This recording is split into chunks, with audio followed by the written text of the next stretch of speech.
Hello students, I welcome all of you on Max studies by CS Mayank Agarwal YouTube channel. आप सभी लोगों का स्वागत है आज के इस सेशन में। CA फाउंडेशन बिजनेस इकोनॉमिक्स का chapter number 2 unit number 3 supply chapter हम लोगों ने स्टार्ट किया था कॉन्सेप्ट थ्रू MCQ सीरीज में। इसके अंतर्गत हमने मल्टीपल चॉइस क्वेश्चंस देखा था डिटर्मिनेंट्स ऑफ सप्लाई टॉपिक का, जो कि 3.1 है आपके मॉड्यूल का। इसके अंतर्गत हमने जितने भी डिटर्मिनेंट्स पढ़े उन सभी के MCQs हमने डिस्कस किए थे और इसके माध्यम से हमारा टॉपिक नंबर 3.1 कंप्लीट हुआ था। आज के इस सेशन में हम बात करेंगे नेक्स्ट टॉपिक की, that is topic number 3.2 law of supply. इस लॉ ऑफ सप्लाई में आप ये जो पैराग्राफ देख रहे हैं, इस पूरे पैराग्राफ से मैंने टोटल 15 MCQs आप लोगों के लिए निकाले हैं। इन 15 MCQs के माध्यम से हम इन पूरे पैराग्राफ्स को कवर करेंगे। तो चलिए शुरू करते हैं आज का सेशन। तो यहाँ पे आप देख सकते हैं मल्टीपल चॉइस क्वेश्चन है। पहला क्वेश्चन है, the fundamental reasoning behind the law of supply is based on which of the following? A, increasing marginal utility with increase production, B, diminishing marginal cost of production, C, higher price leading to greater profit incentives, और D, rising demand with rising price. अब मैंने आपको बताया था कि जब भी हम सप्लाई की बात करते हैं तो सप्लाई को हम प्रोड्यूसर के पॉइंट ऑफ व्यू से देखते हैं। प्रोड्यूसर का एक ही मकसद होता है, वो है प्रॉफिट मैक्सिमाइजेशन। जितना ज़्यादा प्रॉफिट होगा उतना ज़्यादा वो माल सप्लाई करेगा। तो यहाँ पे हम कह सकते हैं कि अगर एक प्रोड्यूसर किसी पर्टिकुलर कमोडिटी को एक फिक्स्ड कॉस्ट पे खरीदता है, तो जैसे जैसे उसकी कीमत बढ़ती चली जाएगी उस प्रोड्यूसर का प्रॉफिट भी बढ़ता चला जाएगा। इसीलिए हम कह सकते हैं कि keeping the cost of production constant, higher price lead to greater profit incentives and hence it lead to more quantity supplied. So here the correct answer will be C. I hope यहाँ तक clear है। पिछले session में भी हमने देखा था बेटा, जेठालाल का एग्जाम्पल लिया था हमने। इसके बाद सेकंड क्वेश्चन है, when the producers decide to offer more units for sale at higher prices, they are primarily responding to what? A, change in the cost of production, B, change in their willingness and ability to supply, C, shift in the market demand, और D, government imposed price ceiling। अब मैंने आपको बताया था supply की definition क्या होती है। Supply refers to that quantity of a commodity which the producer is willing and able to offer for sale at its different prices during a given period of time, that is basically known as supply। तो यहाँ पे जब producer ये decide कर रहा है कि मैं ज़्यादा प्राइस पे ज़्यादा क्वांटिटी सेल करूँगा, तो उसका कारण ये है कि उसकी विलिंगनेस और एबिलिटी, अगर वो चाहत रखता है लेकिन उसके पास स्टॉक नहीं है सप्लाई करने का, वो नहीं कर पाएगा। अगर उसके पास एबिलिटी है बट वो चाहता ही नहीं है कि अभी मैं मार्केट में सप्लाई करूं, तो भी नहीं हो पाएगा। So correct answer will be B option.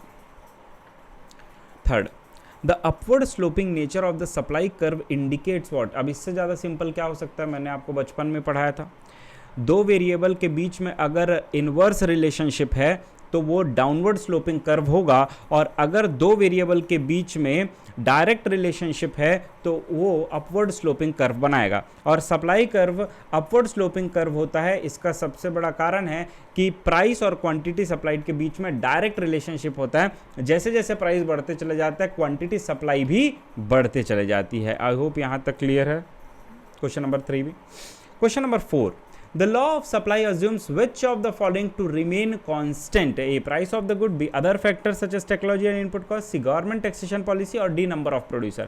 अब हमने पढ़ा था, लॉ ऑफ डिमांड में भी पढ़ा था, लॉ ऑफ सप्लाई बिल्कुल उसके ऑपोजिट वर्क करता है। बट लॉ ऑफ डिमांड और लॉ ऑफ सप्लाई दोनों में हम प्राइस के ऊपर देखते हैं कि प्राइस में चेंज आने की वजह से क्वांटिटी डिमांडेड या क्वांटिटी सप्लाइड पे क्या असर पड़ता है, keeping all other factors constant. तो सप्लाई में जो अदर फैक्टर्स होते हैं जैसे cost of production, price of, factors of production, change in technology, ये सारी चीज़ों को हम कांस्टेंट अज्यूम करते हैं। So correct answer will be B, that is law of supply assumes other factors to remain constant and it applies only with the change in the price of the commodity. Question number 5, the exception to the law of supply relates to A, agricultural goods during drought, labor supply at very high wages, technological products in monopolistic markets, और D, government controlled commodity। अब ये वाला जो MCQ है बेटा, इसको मैं exception to the law of supply के साथ कवर करूंगा। ध्यान से समझिएगा, एक कॉन्सेप्ट होता है backward bending supply curve of the labour. अभी आप सिर्फ इसका एक्सप्लेनेशन समझ लीजिए, इसका पूरा स्केड्यूल और ग्राफ के माध्यम से मैं एक कॉन्सेप्ट सेशन लेकर आऊँगा, उसमें मैं डिटेल में इसको डिस्कस करूँगा। होता क्या है कि जब एक लेबर का वेजेस का रेट बढ़ता चला जाता है ना, तो वो सोचता है कि मैं ज़्यादा से ज़्यादा आवर्स काम करूं।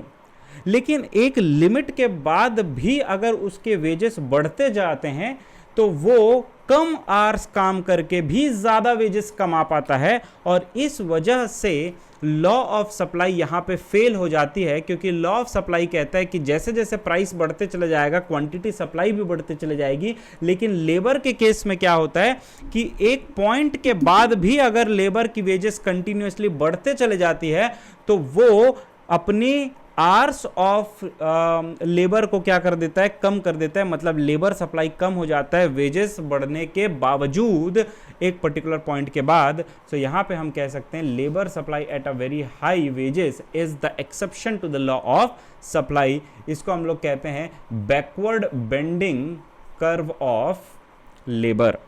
इस तरीके से वो कर्व बनता है, ग्राफ बनता है। ठीक है, अगला है बेटा question number 6, distinction between short run and long run supply primarily depends upon what. अब देखिए, कोई भी जो सप्लाई का ड्यूरेशन होता है, चाहे शॉर्ट रन सप्लाई हो या लॉन्ग रन सप्लाई हो, ये किस पे डिपेंड करता है? पहला, degree of flexibility producers have in adjusting the output levels, B change in the consumer preferences, C government intervention in pricing, और D the availability of substitute. देखिए, शॉर्ट रन हो या लॉन्ग रन हो, supply producer कर पाएगा कि नहीं ये डिपेंड करता है कि वो कितने जल्दी और कितना इजीली अपने आउटपुट लेवल को एडजस्ट कर पाता है। सो यहां करेक्ट आंसर होगा degree of flexibility producers have in adjusting the output levels. Okay, so the short run and long run supply depends upon the degree of flexibility the producers have in adjusting the output levels.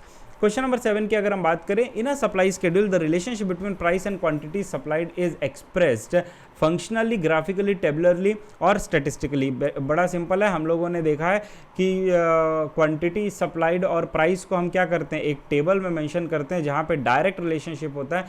Price जैसे जैसे बढ़ते चले जाता है quantity supplied भी बढ़ते चले जाती है। यस और नो? तो जो रिलेशनशिप बिटवीन है प्राइस और क्वांटिटी सप्लाई का, वो एक्सप्रेस किया जाता है टेबुलरली। अगर यहाँ पे स्केड्यूल लिखा है तो करेक्ट आंसर विल बी टेबुलरली। ठीक है, ग्राफ होता तो हम अगर कर्व की बात करते तो सप्लाई कर्व यहाँ पे अगर लिखा होता in a supply curve the relationship between the price and quantity is expressed what, तो ग्राफिकली करेक्ट आंसर आता। ठीक है, अगला है which of the following best describes a supply curve? A, graph showing relationship between cost and output? No. Graphical representation of the supply schedule showing the price and quantity relationship? Third, diagram representing total market demand, और fourth, curve showing marginal cost of production. तो जैसा कि मैंने बताया कि supply curve, अगर यहाँ पे ऊपर कर्व लिखा होता तो हम ग्राफिकल रिप्रेजेंटेशन की बात करते, और सप्लाई कर्व किसके किसके बीच का रिलेशनशिप बताता है? प्राइस और क्वांटिटी सप्लाइड के बीच के रिलेशनशिप को बताता है। तो ऊपर जो स्केड्यूल है सप्लाई स्केड्यूल, अगर इसी को हम लोग ग्राफ में प्लॉट कर दें तो वो बन जाएगा supply curve. So correct answer will be graphical presentation of the supply schedule showing the price and quantity relationship.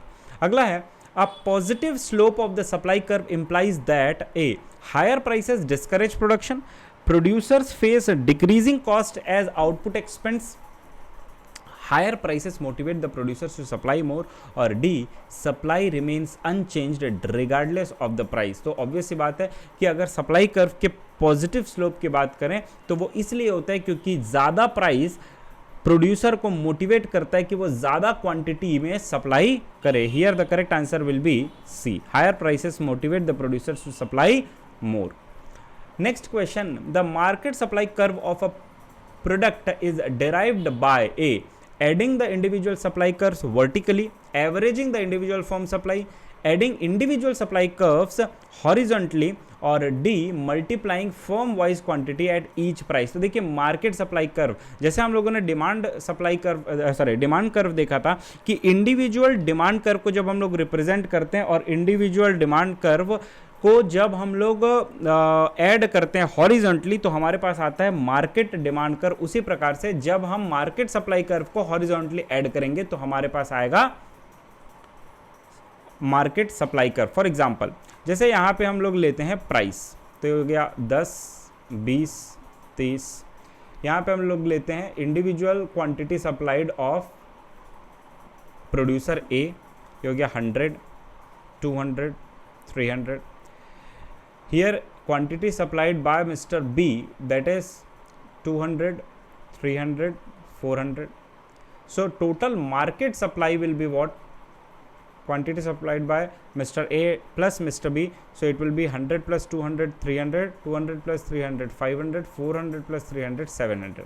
अब अगर आप इसको ग्राफिकली रिप्रेजेंट करेंगे तो मान लीजिए ये रिप्रेजेंट कर रहा है QA, ये रिप्रेजेंट कर रहा है QB, तो यहाँ पे ये वाला जो होगा ये हो जाएगा QAB, and this QAB is obtained by adding what? Quantity supplied by Mr. A plus quantity supplied by Mr. B is equal to quantity supplied by Mr. AB together, that is known as market supply। तो देखिए horizontally हम क्या कर रहे हैं बेटा, add कर रहे हैं इंडिविजुअल सप्लाई कर्व को। So correct answer will be C. अगला है when the difference between the market price and the cost of production per unit widens, producers willing to supply A decreases, B remains constant, C increases और D becomes indeterminate। तो मैंने आपको कल के session में बताया था कि जेठालाल ने 10,000 रुपये का 10,000 रुपये के मोबाइल खरीदे थे 100 यूनिट। अब मार्केट में जैसे जैसे प्राइस बढ़ते चले जा रहा है, 12,000 हुआ तो उसका प्रॉफिट हो गया 2,000, 15,000 हुआ तो उसका प्रॉफिट हो गया 5,000, 20,000 हुआ तो उसका प्रॉफिट हो गया 10,000। मतलब ये कि मार्केट प्राइस और कॉस्ट ऑफ प्रोडक्शन के बीच में जैसे जैसे डिफरेंस बढ़ता चला जाता है वैसे वैसे प्रोड्यूसर का प्रॉफिट भी बढ़ता चला जाता है, तो उसकी विलिंगनेस टू सप्लाई भी क्या हो जाती है बेटा, बढ़ती चली जाती है। Correct answer will be C.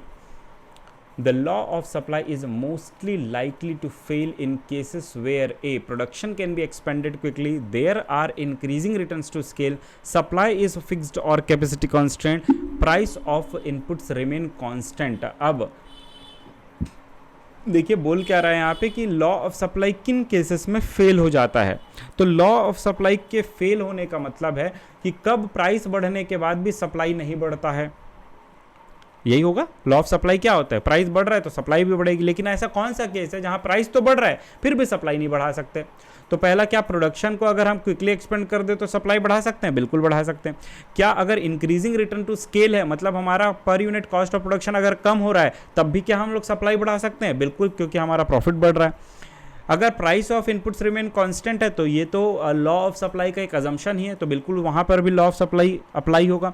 So correct answer will B if the supply is fixed और कैपेसिटी इज कॉन्स्ट्रेंट। क्या मतलब हुआ इसका? एक छोटा सा एग्जांपल मैं आपको देता हूँ। जैसे मान लेते हैं कि कुछ ऐसे यूनिक एंटिक मटेरियल्स होते हैं या एंटिक पेंटिंग्स होती है जिसकी कीमत बहुत ज़्यादा होती है और लोग उसको मनमाने दाम पे भी खरीदने को तैयार होते हैं। मतलब प्राइसेस तो बढ़ रहे हैं उस पर्टिकुलर कमोडिटी के, लेकिन उसके बावजूद जो प्रोड्यूसर है वो उसकी सप्लाई नहीं बढ़ा सकता। इसका मतलब ये है कि यहाँ पे प्राइसेस बढ़ने के बावजूद उसकी सप्लाई फिक्स है, उसको बढ़ाया नहीं जा सकता है। यहीं पर लॉ ऑफ सप्लाई क्या हो जाता है बेटा? फेल हो जाता है। आपने देखा होगा एंटिक मटेरियल्स के केसेस में, एंटिक प्रोडक्ट्स के केसेस में जनरली लोग बहुत ज़्यादा कीमत देने को तैयार होते हैं, लेकिन सप्लाई क्या होती है बेटा? फिक्स्ड होती है। इस वजह से सप्लाई बढ़ा नहीं सकते प्राइस बढ़ने के बावजूद। क्वेश्चन नंबर 13 है, in the given supply schedule if the price rises from rupees 3 to rupees 4 per kg and the supply rises from 45 to 55 kg, this movement along the supply curve represents what? एकदम simple है। मैंने आपको demand में क्या बताया था, एक chart बना के बताया था और कहा था कि ये चार्ट ब्रह्मास्त्र है, इसको बुद्धि में बिल्कुल बिठा लीजिएगा तो आपसे हर क्वेश्चन बन जाएगा। अब देखिए, जब भी मूवमेंट की बात करते हैं तो मूवमेंट होता है किस वजह से? चेंज इन प्राइस की वजह से। यहाँ पे प्राइस 3 रुपये से 4 रुपये हो जा रहा है, जिसकी वजह से सप्लाई 45 रुपये से 55 रुपये हो जा रहा है। इस मूवमेंट को हम कहते हैं expansion along the supply curve. Yes और no? Correct answer will be expansion. तो मैंने आपको बताया था अगर प्राइस में चेंजेस आ रहा है तो उसके कारण अगर डिमांड या सप्लाई में कुछ चेंजेस होता है तो उसको हम लोग कहेंगे एक्सपेंशन या कॉन्ट्रैक्शन। और अदर फैक्टर्स में अगर कुछ चेंज आता है, चाहे फेवरेबल हो या अनफेवरेबल, तो उसमें उसके कारण जो डिमांड और सप्लाई पे चेंजेस होता है उसको हम कहते हैं इंक्रीज और डिक्रीज इन सप्लाई। ठीक है। क्वेश्चन नंबर 14, तो holding the other factors constant, a movement along the supply curve reflects what? अभी अभी मैंने बताया कि मूवमेंट किस वजह से होता है? जब पर्टिकुलर प्रोडक्ट के खुद के प्राइस में चेंजेस आता है तब वहां पे क्या होता है बेटा? मूवमेंट होता है। ठीक। विच of the following statements correctly distinguishes individual supply and market supply? एकदम सिंपल है, इंडिविजुअल सप्लाई और मार्केट सप्लाई को डिस्टिंग्विश कौन करता है? तो देखिए, individual supply is the supply made by one particular producer, and if we add the individual supply of all the producers of a particular product, then we get the market supply. So यहाँ correct answer होगा B, that is individual supply is the supply by one producer while the market supply is the total supply by all the producers at various prices. So I hope आपको उस छोटे से paragraph से आपके सारे MCQs बन गए होंगे और क्लियर हो गए होंगे। अब आपको सिर्फ करना क्या है, एक बार इसको मॉड्यूल में सिर्फ एक बार गो थ्रू करना है इस पर्टिकुलर पैराग्राफ को, इस पर्टिकुलर टॉपिक को रीड बस करना है, रीड आउट करना है। बहुत ज़्यादा आपको टाइम देने की ज़रूरत है। और उसके बाद अगर आप ये मेरा सेशन देख लेते 15-20 मिनट का, आपका पूरा चैप्टर रिवाइज हो जाएगा और आपके सारे MCQs प्रोबेबल जो हैं वो बन जाएंगे।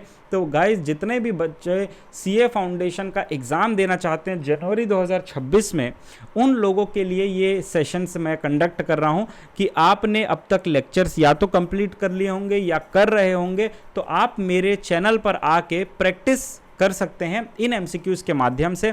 आपका मॉड्यूल पूरा कवर हो जा रहा है मेरे इस सेशन से। तो मिलते हैं बेटा अगली क्लास में। टिल देन आप सभी बच्चे पुराने सेशंस भी देखते रहिएगा जो इस सीरीज़ के अंतर्गत मैंने लॉन्च किए हैं।